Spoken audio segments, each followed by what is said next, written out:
Bem-vindos a mais um programa Dia do Senhor, um espaço criado para a escuta e a meditação da Palavra de Deus, proposta a cada domingo. Eu sou a Márcia e hoje irei introduzir-vos a temática deste terceiro domingo da Quaresma. Hoje, a Palavra de Deus dá-nos conta da eterna preocupação de Deus em conduzir os homens ao encontro da vida nova. Por isso, vamos escutar algumas sugestões de conversão e de renovação, mas sem dúvida que a Palavra de Jesus é a maior proposta de sempre para atingirmos uma vida completamente diferente, nova e autêntica. Vamos preparar os nossos corações para escutarmos a Palavra de Deus. Um santo domingo a todos! Naqueles dias, Deus pronunciou todas estas palavras: Eu sou o Senhor teu Deus, que te tirei da terra do Egito, dessa casa de escravidão. Não terás outros deuses perante mim. Não farás para ti qualquer imagem esculpida, nem figura do que existe lá no alto dos céus, ou cá embaixo na terra, ou nas águas debaixo da terra. Não adorarás outros deuses, nem lhes prestarás culto. Eu, o Senhor teu Deus, sou um Deus cioso. Castigo a ofensa dos pais nos filhos, até à terceira e quarta geração daquele que me ofende, mas uso de misericórdia até à milésima geração, para com aqueles que me amam e guardam os meus mandamentos. Não invocarás em vão o nome do Senhor, teu Deus, porque o Senhor não deixa sem castigo aquele que invoca o seu nome em vão. Lembrar-te-ás do dia de sábado, para o santificares. Durante 6 dias trabalharás e levarás a cabo todas as tuas tarefas. Mas o sétimo dia é o sábado do Senhor, teu Deus. Não farás nenhum trabalho, nem tu, nem o teu filho, nem a tua filha, nem o teu servo, nem a tua serva, nem os teus animais domésticos, nem o estrangeiro que vive na tua cidade. Porque em 6 dias o Senhor fez o céu, a terra, o mar e tudo o que eles contêm. Mas no sétimo dia descansou. Por isso o Senhor abençoou e consagrou o dia de sábado. Honra pai e mãe, a fim de prolongar os teus dias na terra que o Senhor teu Deus te vai dar.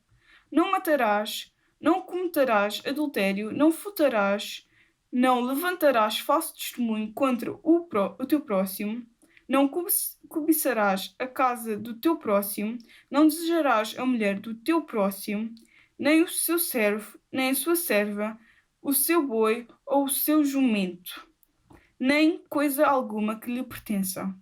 Palavra do Senhor. Senhor, tens palavras de vida eterna. Senhor, tens palavras de vida eterna. A lei do Senhor Deus é perfeita, conforto para a alma. O testemunho do Senhor é fiel, sabedoria dos humildes. Senhor, tens palavras de vida eterna. Os preceitos do Senhor são precisos, alegria ao coração. O mandamento do Senhor é brilhante, para os olhos uma luz. Senhor, tens palavras de vida eterna. É puro o temor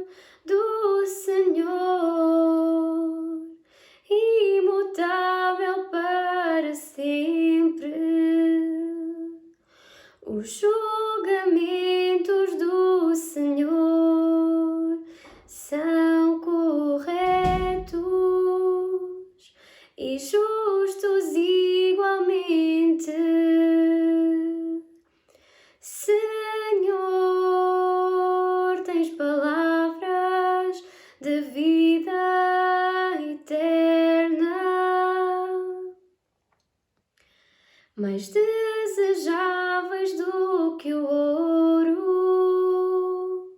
são eles, do que o ouro refinado. Suas palavras são mais doces que o mel que sai dos favos. Senhor, tens palavras de vida eterna. Senhor, tens palavras de vida eterna. Leitura da primeira epístola do apóstolo São Paulo aos Coríntios. Irmãos, os judeus pedem milagres e os gregos procuram sabedoria. Quanto a nós, pregamos Cristo crucificado, e escândalo para os judeus e loucura para os gentios. Mas para aqueles que são chamados, tanto judeus como gregos, Cristo é poder e sabedoria de Deus. Pois o que é loucura de Deus é mais sábio do que os homens, e o que é fraqueza de Deus é mais forte do que os homens. Palavra do Senhor.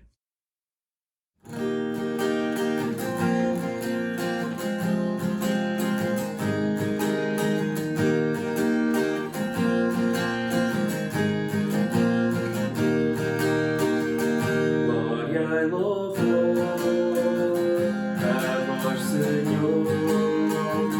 Glória e louvor a vós, Senhor, Verbo de Deus. Glória e louvor a vós, Senhor. Glória e louvor a vós, Senhor, Verbo de Deus. Está próximo o reino.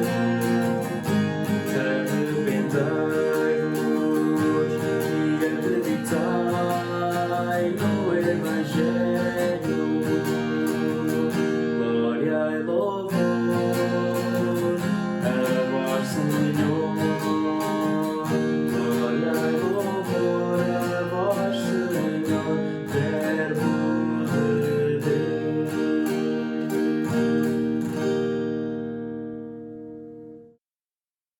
Evangelho de Nosso Senhor Jesus Cristo, segundo São João. Estava próxima a Páscoa dos judeus, e Jesus subiu a Jerusalém. Encontrou no templo os vendedores de bois, de ovelhas e de pombas e os cambistas sentados às bancas. Fez então um chicote de cordas e expulsou-os a todos do templo, com as ovelhas e os bois, deitou por terra o dinheiro dos cambistas e derrubou-lhes as mesas. E disse aos que vendiam pombas: Tirai tudo isto aqui, não façais da casa de meu pai casa de comércio. Os discípulos recordaram-se do que estava escrito: Devora-me o zelo pela tua casa. Então os judeus tomaram a palavra e perguntaram-lhe: Que sinal nos dás de que podes proceder deste modo? Jesus respondeu-lhes: Destrui este templo e em 3 dias o levantarei. Disseram os judeus: Foram precisos 46 anos para se construir este templo, e tu vais levantá-lo em 3 dias. Jesus, porém, falava do templo do seu corpo. Por isso, quando ele ressuscitou dos mortos, os discípulos lembraram-se do que tinha dito e acreditaram na Escritura e na palavra de Jesus. Enquanto Jesus permaneceu em Jerusalém pela festa da Páscoa, muitos, ao verem os milagres que fazia, acreditaram no seu nome. Mas Jesus não se fiava deles, porque os conhecia a todos e não precisava de que lhe dessem informações sobre ninguém. Ele bem sabia o que há no homem. Palavra da salvação. Meus queridos irmãos, mais uma vez sejam bem-vindos a este programa, Dia do Senhor, que acontece praticamente no meio do nosso tempo da Quaresma. Estamos a celebrar o 3º domingo deste tempo quaresmal. Muito obrigado aos jovens que nos ofereceram a possibilidade de escutarmos mais uma vez a Palavra de Deus. E vamos então agora a beirar-nos desta Palavra para trazer algo para a nossa vida, para que esta Palavra contribua mais uma vez para a nossa transformação, para a nossa conversão, ou se quisermos, para a nossa preparação para as festas pascais. De notar, no entanto, que a partir deste domingo, deste 3º domingo, a Igreja concede a possibilidade sempre aos sacerdotes de optarem ou por estas leituras próprias do domingo, ou então por outras leituras que são próprias do ano A, sempre que estão presentes nas celebrações catecúmenos que se preparam para serem batizados no contexto das festas pascais. Por isso, ainda que seja algo facultativo, apenas faço esta advertência, porque quem assistiu à missa a partir de alguma transmissão, é possível que tenha escutado ou estas leituras ou então as outras facultativas previstas para quando estão catecúmenos presentes na igreja. Assim sendo, queridos irmãos, olhamos em primeiro lugar para a primeira leitura, que pela terceira vez nos oferece um contexto de aliança. Primeiro domingo da Quaresma, a aliança no tempo de Noé. Um Deus que quer recriar a humanidade. Segundo domingo da Quaresma, uma aliança feita no tempo de Abraão. Um Deus de promessas, que faz a promessa, mas faz sobretudo acontecer a promessa. Realiza as promessas. Terceiro domingo, o que estamos a celebrar hoje, a aliança no tempo de Moisés. Reparem que a aliança é sempre aquele acontecimento que manifesta sobretudo a vontade de Deus de caminhar connosco, de estar presente na nossa vida. E, portanto, esta aliança que hoje escutamos tem um especial significado porque acontece após a saída do povo de Israel do Egito, onde tinha estado cerca de 430 anos escravo, sobre o domínio dos egípcios. E é depois desta libertação que se dá então a aliança com todo o povo, mas obviamente um povo que é liderado, digamos assim, por Moisés, e esta aliança dá-se com a entrega das 2 tábuas da lei. Este pormenor das tábuas da lei é muito interessante porque há quem goste de desenhar estas tábuas dizendo que os 3 primeiros mandamentos que se referem à nossa relação com Deus foram escritos numa tábua e os 7 últimos mandamentos que têm a ver com a nossa relação com o próximo foram escritos na segunda tábua. Eu prefiro uma outra interpretação, que a minha espiritualidade me ajuda mais. A entender que as 2 tábuas da lei eram cópia uma da outra, porque num contrato sempre se entrega uma cópia do contrato aos 2 contraentes. Então, quase que olhando assim, eu vejo com maior facilidade que há um Deus que se quer comprometer e também ficou consigo com uma das tábuas para que nós todos possamos recordar que Deus vai ser sempre fiel àquilo que estabeleceu connosco na aliança. Mas depois então existe a outra tábua que fica connosco, digamos assim. Se bem que, se formos olhar para os textos bíblicos, claro que as 2 tábuas ficaram aqui, Deus não tinha necessidade de ficar com uma tábua no céu, não é? Porque Ele recorda-se do que promete, já víamos isso há 8 dias. No entanto, nós ficamos com as tábuas também para nos recordarmos que há uma parte que temos que cumprir. Mas vamos olhar com objetividade para esta questão do cumprir. Cumprir porquê? E reparem, no coração de Deus não está tanto a ideia de que nós temos que cumprir coisas para que Ele não se zangue. Não é nada disto. No coração de Deus está esta ideia outra de que libertou o povo da escravidão e agora quer garantir que o povo não volte a ser escravo. Mas não se trata de voltar a ser escravo dos egípcios. Trata-se de o povo perder o sentido da sua liberdade. Ou seja, caminhar neste mundo, mas vivendo escravo de tantas coisas. E nós, em tempo de Quaresma, falamos tantas vezes das coisas que nos tornam escravos, sejam os nossos apetites, os nossos desejos, os nossos impulsos, os nossos vícios, as nossas relações desordenadas, tantas coisas, mas tantas coisas que nos fazem tornar verdadeiros escravos. Podemos não estar sob o domínio de uma potência política, mas estamos sob o domínio das nossas falhas, dos nossos pecados, do nosso egoísmo, enfim. E Deus quer garantir que nós não vivamos assim, que possamos viver totalmente livres. E para isso concede-nos os 10 mandamentos no contexto desta aliança que faz com o povo. Os 10 mandamentos normalmente são entendidos como 10 leis. Mas mais do que 10 leis, são 10 palavras. É isto que significa a palavra decálogo. 10 palavras. É um Deus que continuamente se comunica, pronuncia palavras, dá-nos a sua palavra para não cairmos na escravidão. E as suas palavras, efetivamente, destacam-se pelo constante não. Não terás outros deuses. Não invocarás o meu nome em vão. Não, não, não. Não matarás, não roubarás. Enfim, o não. Meus queridos irmãos, para nós entendermos um bocadinho esta questão do não, devemos entender também, ou pelo menos trazer à nossa memória, como é que foi o nosso processo de educação. E quando nós éramos crianças, bem bebés, no processo de educação, o que mais escutávamos era o não. Não, não faças isso, não vais para aí, não toques nisso, não comas isso. O não.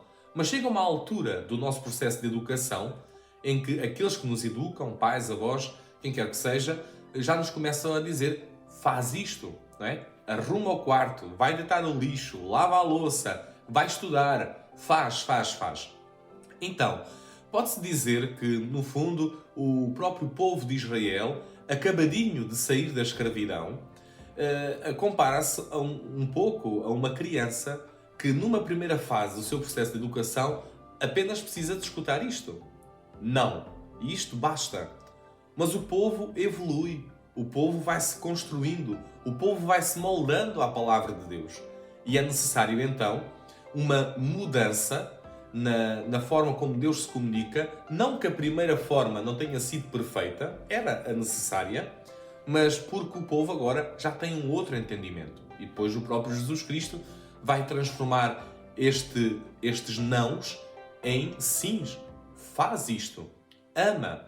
Ama a Deus acima de todas as coisas e ao próximo como a ti mesmo. Ama. Todas as bem-aventuranças são também um sim, uma atitude ativa perante a vida. Então, queridos irmãos, como é que nós podemos resumir todos estes nãos que escutávamos na primeira leitura? Resumir em 2 sims. Um sim a Deus e um sim ao próximo. Posto isto, queridos irmãos, e já estando dentro do contexto desta aliança feita entre Deus e o povo de Israel, convido-vos a olhar agora para o texto do Evangelho, em que Jesus aparece, nesta versão de São João, no início do seu ministério, purificando o Templo de Jerusalém. Para quem já estudou um bocadinho de São João, sabe que estes primeiros acontecimentos do Evangelho de João são acontecimentos programáticos, seja aquele milagre nas bodas de Caná, quando transforma a água em vinho, seja também este acontecimento da purificação do templo. São João coloca no início do Evangelho como acontecimentos programáticos, ou seja, que mostram com muita clareza o que é que vai ser o programa do ministério de Jesus. Então, o primeiro acontecimento, poderíamos dizer, as bodas de Caná. Jesus pega na água, que simboliza todos os rituais antigos, do Antigo Testamento, do povo de Israel, e transforma em vinho, dizendo que tudo isto que havia no Antigo Testamento agora tem um novo alcance no sangue dado pelo próprio Filho de Deus na cruz. Há uma nova aliança. E também este acontecimento do templo é programático, porque, reparem, olhamos em primeiro lugar para o templo.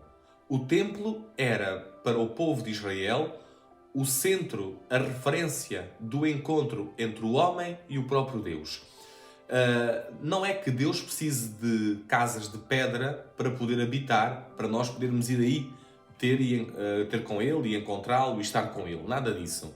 O certo é que o povo sentiu esta necessidade de ter um sítio que fosse a referência deste encontro e, portanto, o templo acaba por ser um bocadinho o símbolo da unidade de todo o povo. Porque todo o povo converge para ali, para este encontro com o Senhor.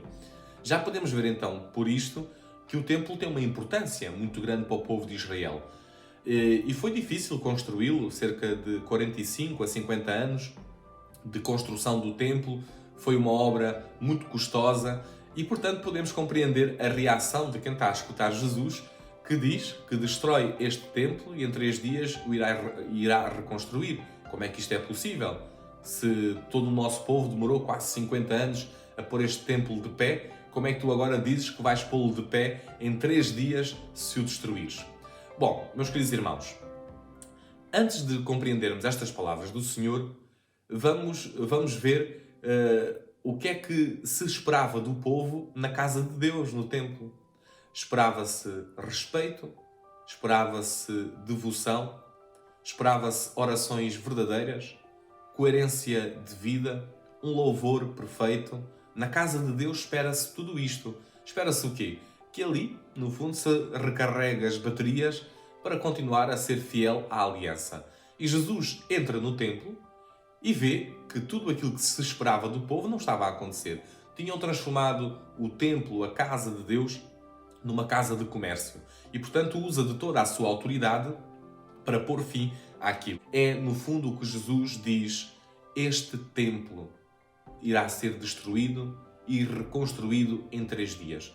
Não é difícil para nós compreendermos do que é que Jesus está a falar. Ele próprio o diz.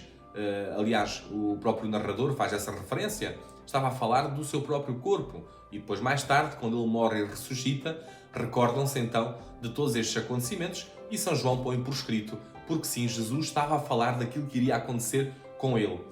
O que é que significa isto? Que o novo lugar de encontro com Deus é o seu Filho. Não se trata mais de um edifício, de um espaço de 4 paredes. Nós encontramos-nos com o Pai no novo templo que é o seu próprio Filho. E o seu corpo irá ser destruído e depois edificado novamente em 3 dias. Será então ressuscitado. E este é o ponto fundamental então da nossa meditação neste domingo. Podermos compreender que não há outra forma de nós sermos fiéis à aliança que Deus estabelece com cada um de nós, senão através do encontro com o próprio Jesus Cristo, que por nós sofreu, morreu, foi sepultado e ressuscitou. E não podemos dar saltos conforme aquilo que nos convém. Não podemos apenas ficar no Cristo ressuscitado. Há a necessidade de olharmos para o sofrimento do próprio Cristo para nos recordarmos sempre, mais uma vez, como o Senhor foi fiel à sua aliança e deu-nos a sua maior prova de amor, que foi entregar o seu Filho à morte. Como víamos há 8 dias, quando meditávamos até no sacrifício de Isaac pelo seu pai Abraão. Então, meus queridos irmãos, assim compreendemos também o que é que São Paulo nos diz na segunda leitura que hoje a liturgia nos propõe. Porque, efetivamente, os judeus tentavam colocar um bocadinho o entrave à evangelização dos cristãos porque queriam milagres. Vocês dizem muita coisa, mas provem-nos disso com milagres, com prodígios, queremos ver. Estavam, no fundo, dependentes de acontecimentos extraordinários para poderem acreditar. E depois, por outro lado, temos os gregos, os gentios, os pagãos, que para acreditar naquilo que os apóstolos diziam, quase que exigiam deles uma nova filosofia que pudesse concorrer, estar ao mesmo nível das suas próprias filosofias. E então São Paulo reage a tudo isto dizendo que na cruz de Cristo, neste acontecimento, encontramos o poder de Deus. Vocês, judeus, querem milagres? Olhem o poder de Deus ali presente na cruz. Cruz, ressurreição. E aos gentios e aos pagãos diz: vocês procuram uma grande sabedoria, vejam a sabedoria de Deus aqui também neste acontecimento. Então a cruz é poder de Deus, sabedoria de Deus. E com isto São Paulo também nos ajuda a compreender que o ter fé, o encontrar-me com Deus, não é uma busca que eu possa iniciar na minha vida e dizer um dia qualquer: já consegui, já alcancei, já encontrei. Há muitas pessoas que enveredam por este caminho. Participam em muitos encontros, compram muitos livros, fazem muitas leituras, à procura de conhecer, de saber, de se encontrar com Deus. Mas no fundo é sempre Deus que toma a iniciativa. Foi Deus que tomou a iniciativa das alianças, foi Deus que tomou a iniciativa de entregar o seu próprio Filho, é Deus que toma a iniciativa de vir à nossa vida.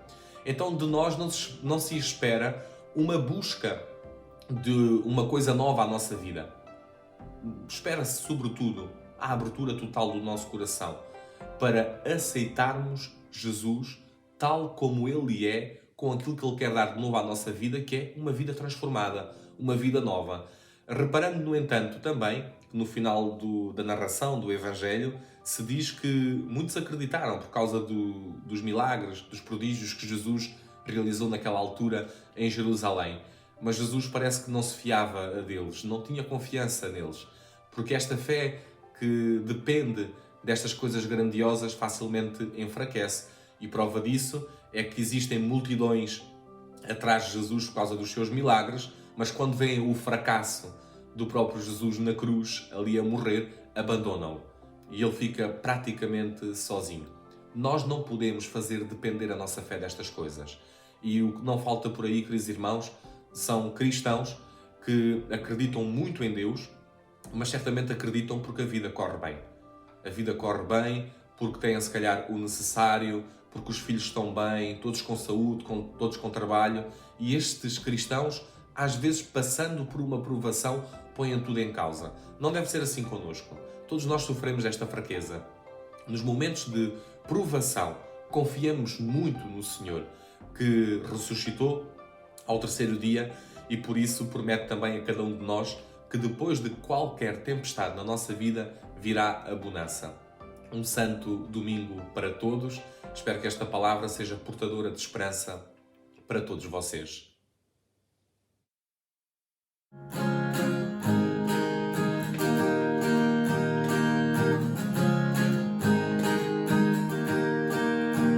Se um dia ficasse sem ti, olharia as estrelas do céu para lembrar-me de viveste por mim e para sempre lembrar, para sempre guardar-te a marca do gesto teu.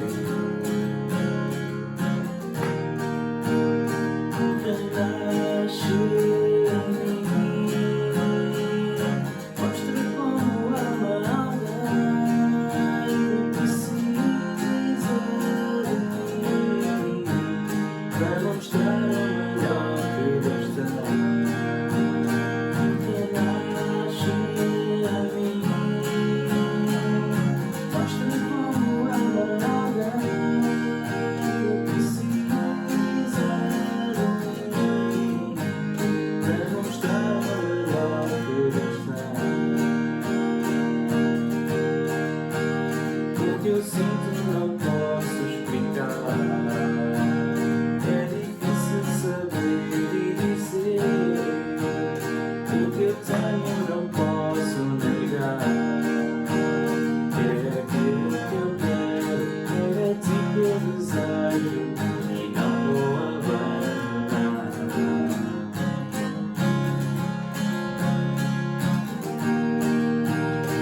Renasce em mim, mostra como ama alguém que precisa de mim para mostrar o melhor que Deus tem. Renasce em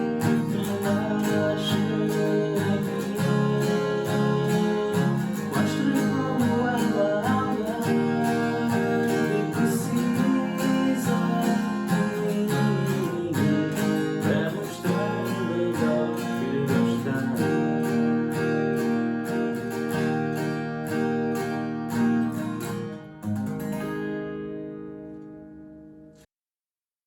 Deus eterno e omnipotente, descanse na fadiga, ampare na fraqueza. Todas as criaturas recebem de vós energia, existência e vida.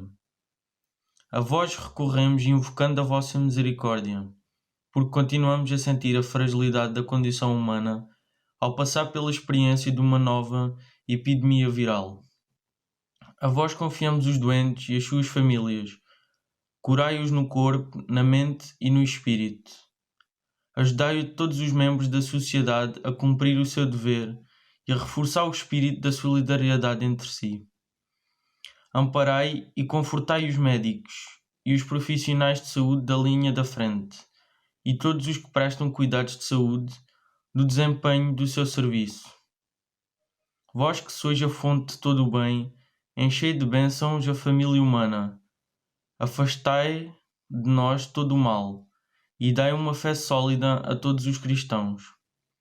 Livrai-nos da epidemia que nos está a atingir, para que possamos retomar com serenidade as nossas ocupações habituais e louvar-vos e dar-vos graças de coração renovado. Em vós confiamos e a vós elevamos a nossa súplica. porque vós, ó Pai, sois o autor da vida, e com o vosso Filho, nosso Senhor Jesus Cristo, na unidade do Espírito Santo, viveis e reinai pelos séculos dos séculos. Amém. Santa Maria, saúde dos enfermos, rogai por nós.